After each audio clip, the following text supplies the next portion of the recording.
السلام علیکم ورحمۃ اللہ وبرکاتہ۔ الحمدللہ والصلاة والسلام علی رسول اللہ، اما بعد۔ آج کا ہمارا سبق سورۃ البقرہ آیت نمبر 190 سے لے کر 195 تک ہے۔ اعوذ باللہ من الشیطان الرجیم۔ وقاتلوا، اور لڑائی کرو، قتال کرو۔ وقاتلوا، اور لڑائی کرو، قتال کرو، لڑو۔ فی سبیل اللہ، اللہ تعالیٰ کے راستے میں۔ الذین، ان لوگوں سے جو یقاتلونکم، یقاتلون لڑتے ہیں، کم تم سے۔ الذین، ان لوگوں سے جو یقاتلونکم تم سے لڑتے ہیں۔ ولا، اور نہ۔ تعتدوا، ولا تعتدوا، اور نہ تم زیادتی کرو۔ ولا تعتدوا، اور زیادتی نہ کرو۔ ان اللہ، بے شک اللہ تعالی، لا یحب، نہیں محبت کرتا، المعتدین، زیادتی کرنے والوں سے۔ المعتدین، زیادتی کرنے والوں سے۔ اس آیت کے اندر اللہ رب العالمین نے ایمان والوں کو قتال فی سبیل اللہ کا حکم دیا ہے۔ اب اس آیت کا تعلق کیا ہے؟ کیونکہ جب مسلمان عمرہ کے لیے آئے تو کفار کیا ہے، لڑائی کے اوپر آمادہ ہو گئے۔ تو پچھلی آیت کے اندر آپ نے پڑھا تھا کہ اللہ رب العالمین نے یہ بات بیان فرمائی تھی، یسألونک عن الاہلہ، کہ یہ چاند کے بارے میں ہمیں بتائیں۔ تو ادھر اللہ رب العالمین نے یہ بات ذکر کی تھی کہ مواقیت للناس والحج، حج کے جو یہ ایام ہیں ان کی تاریخ کو یہ واضح کرتا ہے۔ تو اللہ رب العالمین نے اسی مناسبت سے حج کے ساتھ لڑائی کے حکم کو بیان کر دیا کہ جب تم عمرے کے لیے جاؤ گے، اگر کفار لڑائی پر آمادہ ہو تو پھر تم نے قتال کرنا ہے۔ وقاتلوا، اور لڑائی کرو، فی سبیل اللہ، اللہ تعالیٰ کے راستے میں، الذین، ان لوگوں سے جو یقاتلونکم تم سے لڑتے ہیں، ولا تعتدوا، اور زیادتی مت کرو، ان اللہ، بے شک اللہ تعالیٰ، لا یحب، نہیں محبت کرتا، المعتدین، زیادتی کرنے والوں سے۔ اب بعض مفسرین نے کہا کہ اس آیت کے اندر، اور آپ کو بھی جو واضح طور پر یعنی کہ جو الفاظ سے نظر آ رہا ہوگا وہ یہی ہوگا کہ بعض مفسرین نے یہاں پر یہ بات بیان کی ہے کہ اس آیت میں صرف ان کفار سے لڑنے کا اللہ تعالیٰ نے حکم دیا ہے جو خود لڑنے کے اندر پہل کریں گے، اور پھر انہوں نے لا تعتدوا کا معنی کیا کیا ہے کہ تم لڑائی میں پہل نہ کرو۔ لا تعتدوا ہم نے ترجمہ کیا پڑھا تھا، زیادتی نہ کرو، لیکن وہ ترجمہ کیا کرتے ہیں کہ تم لڑائی میں پہل نہ کرو۔ اور پھر ان مفسرین نے اس کو ان آیات کے ساتھ منسوخ قرار دے دیا جن میں تمام کفار سے لڑنے کا اللہ تعالیٰ نے حکم دیا ہے کہ وہ پہل کریں یا نہ کریں، تم نے لڑائی نہیں کرنی۔ جیسا کہ سورہ توبہ آیت نمبر 36 کے اندر اللہ رب العالمین نے فرمایا وَقَاتِلُوا الْمُشْرِكِينَ كَافَّةً، کہ مشرکوں سے ہر حال میں تم نے لڑائی کرنی ہے، لڑو۔ اور اسی طرح سورہ توبہ آیت نمبر 133 کے اندر فرمایا قَاتِلُوا الَّذِينَ يَلُونَكُم مِّنَ الْكُفَّارِ، ان لوگوں سے لڑو جو کافروں میں سے تمہارے قریب ہیں۔ اور اسی طرح سورہ توبہ آیت نمبر 29 کے اندر فرمایا قَاتِلُوا الَّذِينَ لَا يُؤْمِنُونَ بِاللَّهِ وَلَا بِالْيَوْمِ الْآخِرِ، جو اللہ پر اور آخرت کے دن پر ایمان نہیں لاتے، تم ان لوگوں سے لڑو۔ تو کہتے ہیں کہ یہ آیات کیا ہے، منسوخ ہو چکی ہے۔ حقیقت کیا ہے کہ یہ آیت نہ دوسری آیات کے خلاف ہے اور نہ ہی منسوخ ہے، اور نہ ہی لا تعتدوا کا معنی یہ ہے کہ لڑائی میں پہل نہ کرو، بلکہ اس آیت میں اللہ تعالیٰ نے مسلمانوں کو ابھارا ہے کہ جب وہ لڑنے سے دریغ نہیں کرتے تو تم بھی ان سے لڑو، اور جن جن جگہوں سے انہوں نے تمہیں نکالا ہے تم بھی ان کو وہاں سے نکالو۔ اور اسی طرح عبداللہ ابن عباس اور عمر بن عبدالعزیز رحمہ اللہ نے لا تعتدوا کا جو معنی کیا ہے وہ کیا ہے کہ بچوں اور عورتوں کو قتل نہ کرو، اسی طرح بوڑھوں کو بھی قتل نہ کرو، اور نہ ہی اس کو جو صلح کی پیشکش کرتا ہے، اور جو بندہ لڑنے سے ہاتھ روک لیتا ہے ان کو تم نے قتل نہیں کرنا۔ اگر تم نے ایسا کیا تو یقیناً پھر تم کیا ہے زیادتی کر رہے ہو۔ اور اسی طرح صحیح مسلم کے اندر رسول اللہ صلی اللہ علیہ وسلم کا فرمان موجود ہے، حدیث نمبر 1731 ہے۔ بریدہ بن حسیب رضی اللہ تعالیٰ عنہ اس حدیث کے راوی ہیں کہ نبی علیہ الصلوۃ والسلام جب کسی شخص کو کسی لشکر کا امیر مقرر فرماتے تو اسے اور باقی مومنوں کو نصیحت فرماتے کہ اللہ تعالیٰ کا نام لے کر اللہ کے راستے میں جہاد کرو، جو اللہ کا منکر ہے اس سے لڑو، جنگ کرو، خیانت نہیں کرو، نہ عہد شکنی کرو، نہ مسلح کرو، نہ بچوں کو قتل کرو، اور نہ ہی درویشوں کو اور راہبوں کو تم نے قتل کرنا ہے۔ اور امام طبری رحمہ اللہ نے اسی معنی کو درست قرار دیا ہے کہ تم نے لا تعتدو کا معنی کیا ہے؟ زیادتی نہ کرو، نہ کہ پہل نہ کرو، یہ معنی نہیں ہے، زیادتی نہ کرنے والا معنی ہے، کیونکہ وہ کہتے ہیں نسخ کا دعویٰ کرنے والوں کے پاس اس کی کوئی دلیل نہیں، اور دلیل کے بغیر دعویٰ تو ہر شخص کر سکتا ہے، اس لیے جب دلیل نہیں ہے تو پھر کیا ہے، ہم اس آیت کو منسوخ بھی قرار نہیں دیں گے۔ اور ظاہر ہے اس پیشکش کے بعد کہ مسلمان ہو جاؤ یا جزیہ دے دو یا لڑنے کے لیے تم تیار ہو جاؤ، اگر کوئی شخص نہیں لڑتا بلکہ مسلمان ہو جاتا ہے یا وہ شخص جزیہ دے دیتا ہے تو کیا اس کے ساتھ بھی لڑنا زیادتی نہیں ہوگی؟ یقیناً زیادتی ہوگی، اور اللہ تعالیٰ زیادتی کرنے والوں کو پسند نہیں کرتا۔ دوبارہ دیکھیں، وقاتلو، اور لڑائی کرو، فی سبیل اللہ، اللہ تعالیٰ کے راستے میں، الذین، ان لوگوں سے جو یقاتلونکم، تم سے لڑتے ہیں، یعنی جب وہ تم سے آ کر لڑتے ہیں، مد مقابل ہو جاتے ہیں، تو تم نے بھی ان سے لڑائی کرنی ہے، ولا تعتدوا، لیکن تم نے لڑائی کرتے وقت زیادتی نہیں کرنی۔ اور زیادتی کا معنی اور مفہوم میں نے آپ کو حدیث کی روح سے بھی بیان کر دیا کہ کیا ہے، کہ آپ نے کسی ایسے بندے کو جو جہاد کے اندر شامل نہیں ہے، لڑائی کے اندر، قتال کے اندر شامل نہیں ہے، اس کو قتل نہیں کرنا، جو لڑائی سے، جنگ سے پیچھے، اس کو چھوڑ دو۔ اسی طرح بوڑھوں کو، عورتوں کو، بچوں کو، ان کو بھی قتل نہیں کرنا۔ ان اللہ، بے شک اللہ تعالیٰ، لا یحب، نہیں محبت کرتا، نہیں محبت کرتا۔ یہ محبت کرنا اللہ کی صفت ہے، اللہ تعالیٰ کی صفت ہے، اور کیسی ہے؟ کما یلیق بشأنہ، جس طرح اس کی شان کے لائق ہے، اس طرح اللہ رب العالمین محبت کرتا ہے۔ اور فرمایا لا یحب، نہیں محبت کرتا، یہ بغض آ گیا یہاں پر، نفرت، ٹھیک ہے؟ تو اللہ رب العالمین محبت کا عکس کیا ہے؟ بغض، کہ اللہ بغض رکھتا ہے کس سے؟ المعتدین، زیادتی کرنے والوں سے، اور یہ بھی اللہ رب العالمین کی صفت ہے۔ تو اللہ غصے بھی ہوتے ہیں، رب العالمین محبت بھی کرتے ہیں، اور اللہ تعالیٰ ناپسند بھی کرتے ہیں۔ محبت کی نفی بھی اللہ رب العالمین نے کر دی، تو یہ اللہ رب العالمین کی صفات ہیں، اور اس کا ہمیں انکار نہیں کرنا چاہیے، اور اس کو اسی طرح سمجھنا چاہیے جس طرح اللہ رب العالمین کی شان کے لائق ہے، بس اس کے معنی اور مفہوم کو ہم نے اللہ کے سپرد کر دینا ہے۔ وَقْتُلُوهُمْ، وَقْتُلُوهُمْ، اور قتل کرو ان کو، یا پھر دوسرا ترجمہ کیا ہے؟ وَقْتُلُوهُمْ، کہ تم لڑائی کرو ان سے، دونوں ہے۔ وَقْتُلُوهُمْ، اور قتل کرو تم ان کو، حیث، جہاں، ثقفتموہم، تم پاؤ ان کو، ثقفتمو، تم پاؤ، ہم، ان کو، وَأَخْرِجُوهُمْ، اور نکالو ان کو، وَأَخْرِجُوهُمْ، اور نکالو ان کو، من حیث، جہاں سے، من حیث، جہاں سے، اخرجوکم، انہوں نے تمہیں نکالا، اخرجوکم، جہاں سے انہوں نے تم کو نکالا، والفتنۃ، اور فتنہ، اشد، زیادہ سخت ہے، اشد، زیادہ سخت ہے، من القتل، قتل سے، من القتل، قتل سے، ولا تقاتلوہم، اور نہ لڑو تم ان سے، ولا تقاتلوہم، اور نہ لڑو تم ان سے، عند المسجد الحرام، مسجد حرام کے پاس، حتی، یہاں تک کہ،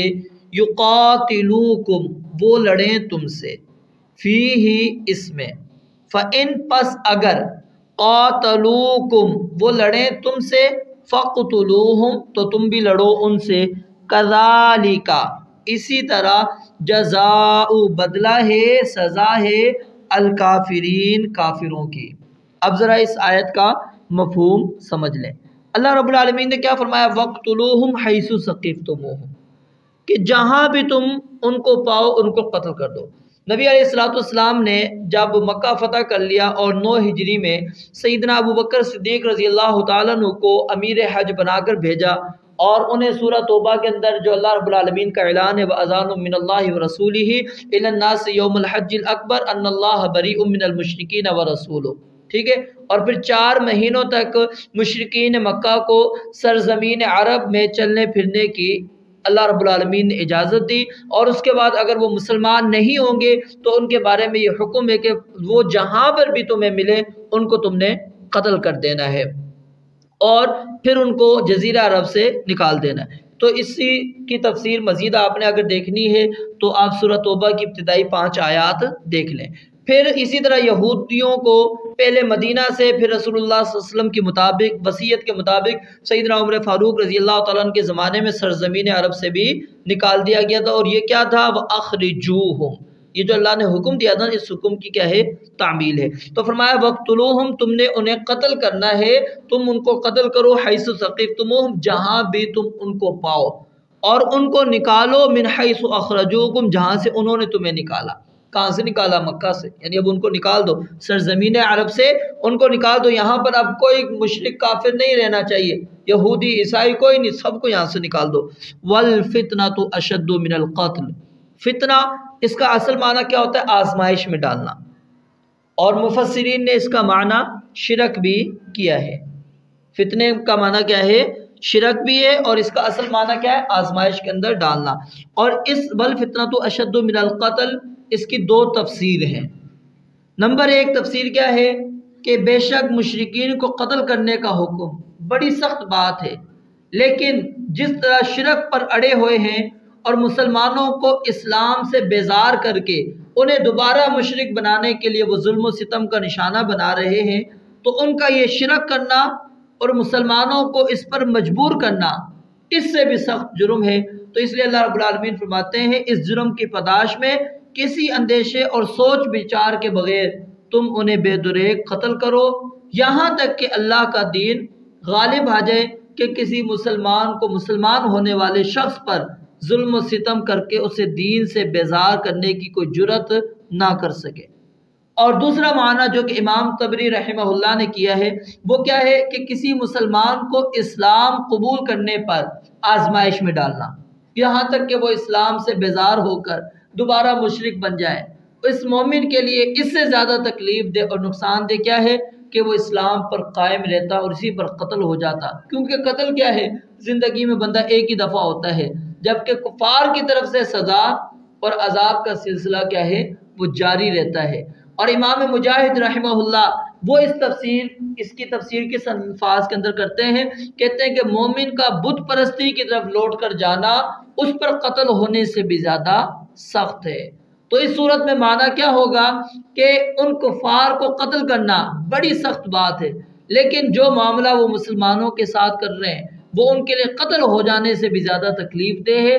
تو مسلمانوں کو قتل ہو جانے سے بھی بڑی تکلیف اور آزمائش میں مبتلا کرنے کے مقابلے میں مسلمانوں کو انہیں قتل کرنا کم سخت ہے۔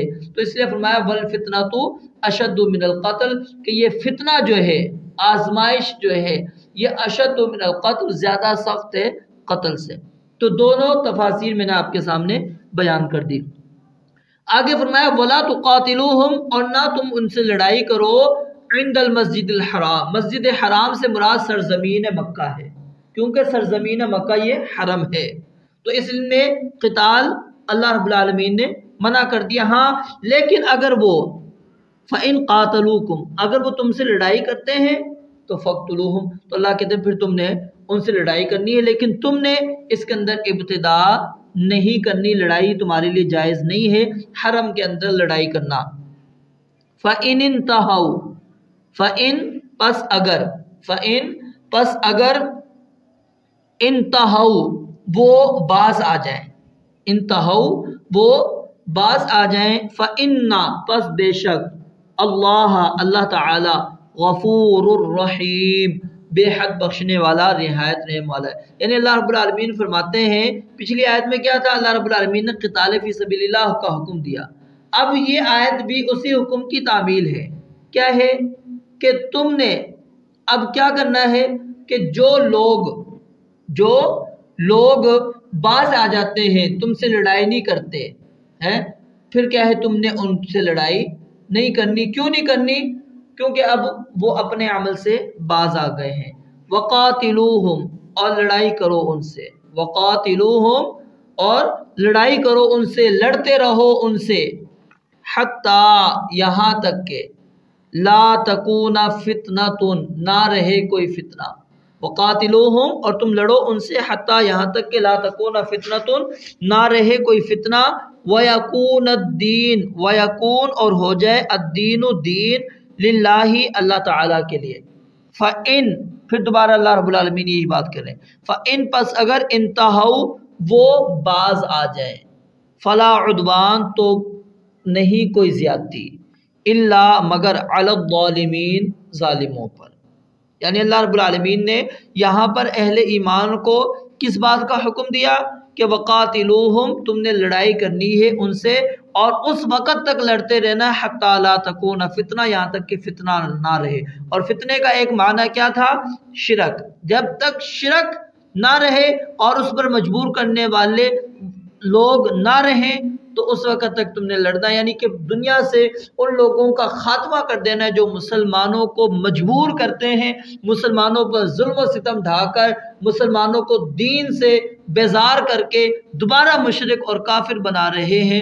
تو اللہ رب العالمین فرماتے ہیں تم ان لوگوں سے لڑائی کرو، لڑتے رہو، حتی لا تکون فتنۃ، یہاں تک کہ کوئی فتنہ باقی نہ رہے۔ اور صحیح بخاری کے اندر رسول اللہ صلی اللہ علیہ وسلم کا فرمان موجود ہے، آپ علیہ السلام نے کیا فرمایا؟ امرت ان اقاتل الناس، کہ مجھے حکم دیا گیا ہے کہ میں تمام لوگوں سے جنگ کروں۔ کب تک؟ کہ وہ اس بات کی شہادت دے دیں کہ اللہ کے سوا کوئی معبود نہیں اور محمد صلی اللہ علیہ وسلم اللہ کے رسول ہیں، اور نماز قائم کریں، زکوٰۃ ادا کریں۔ اب جب یہ کام کر لیں گے تو پھر کیا، انہوں نے اپنے خون کو، اپنے مالوں کو مجھ سے محفوظ کر لیا، لیکن اسلام کے حق کے ساتھ ان کا حساب کس پر ہے؟ اللہ رب العالمین پر۔ تو فرمایا کہ تم نے اس وقت تک ان سے لڑائی کرنی، اور یہ نبی علیہ السلام کو بھی حکم دیا گیا۔ وَيَكُونَ الدِّينُ لِلَّهِ، اور دین خالص اللہ کے لیے ہو جائے، یعنی اسلام غالب آ جائے، اسلام غالب آ جائے۔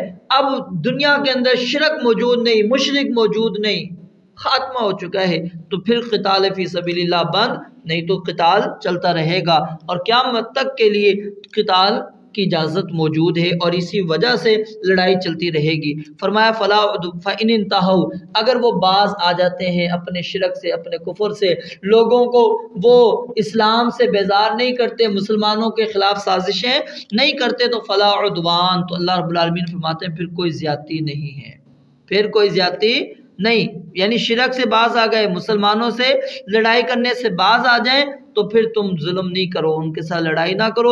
اگر تم نے کیا تو پھر تم زیادتی کر رہے ہو، پھر تم ظالموں کے اندر شمار ہو جاؤ گے۔ الشہر الحرام، الشہر الحرام، حرمت والا مہینہ، الشہر معنی مہینہ، الحرام حرمت والا، بالشہر الحرام، حرمت والے مہینے کے بدلے ہے، والحرمات، اور سب حرمتیں، والحرمات، اور سب حرمتیں، قصاص، ایک دوسرے کا بدلہ ہے، سب حرمتیں ایک دوسرے کا کیا ہے؟ بدلہ ہے۔ فمن، پس جو شخص، اعتدا، زیادتی کرے، علیکم، تم پر، فاعتدو، تو تم زیادتی کرو، یہ لفظی طور پر زیادتی کا ذکر ہے، ٹھیک ہے۔ فمن، پس جو شخص، اعتدا، زیادتی کرے، علیکم، تم پر، فاعتدو، پس تم بھی زیادتی کرو، علیہ، اس پر، بمثلی، اس کی مثل، بمثلی، اس کی مثل، ما اعتدا، جو اس نے زیادتی کی، علیکم، تم پر، جو تم پر زیادتی کی اس کی مثل بس تم نے زیادتی کرنی، اس سے زیادہ نہیں۔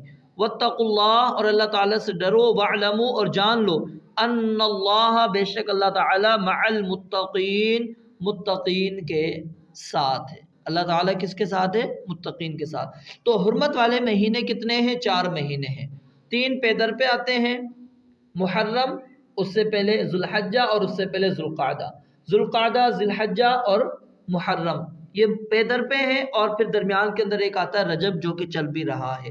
تو یہ 4 مہینے حرمت والے مہینے ہیں۔